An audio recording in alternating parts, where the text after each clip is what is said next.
Hello guys, welcome back. In this video we are going to discuss one more interesting use case which I recently came across, and here is the outline of this video. Let's understand the use case first.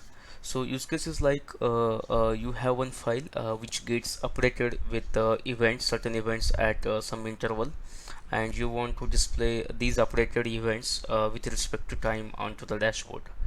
So you mean basically you want to understand how many events added with respect to time in that file only. Okay. This is what we are going to see through this use case, like the time when an event was indexed. That's one thing. And I personally think this use case was helpful when you are more interested to know the event index time, and also it will help you to compare the events with last index time. So let's understand first how we are going to achieve this. So Splunk has a concept called internal fields. Before jumping to the solution for this use case, let's understand what is internal fields. So these are the fields we can easily identify because they starts with the underscore and the field name. So one more the recommendation or guideline we can say that we cannot, or we should not use these fields directly to manipulate the data. Instead we can rename this field, or we can use the eval command to calculate the new field by using these internal fields.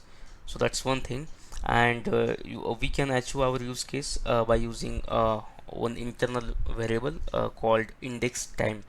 So this field contains the time that event was indexed, and but the one more thing with this is it express the time into the Unix format. So you will not get into the normal date and time of format that we generally read.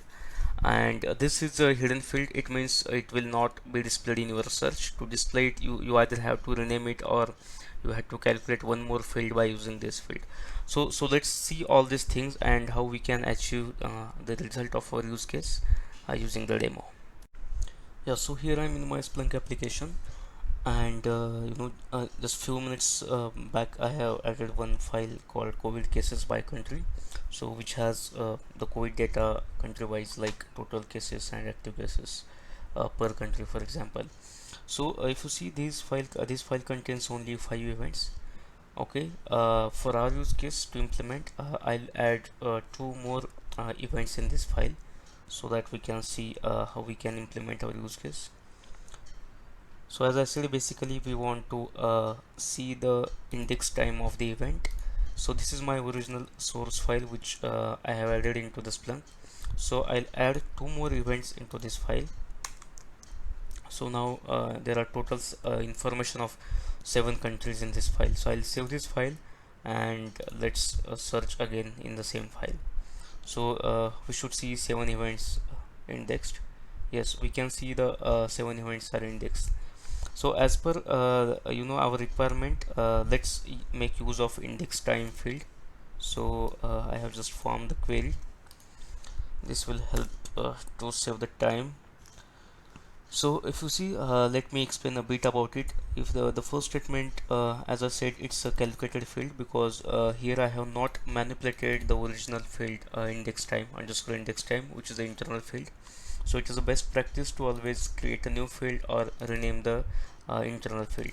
So the second parameter is nothing but the formatted. I'm requesting to see the information in certain format, the time in certain format. So that's why this first statement. And the last statement is about I want to get the total event count by the index time with the source. Okay, so let's run this search.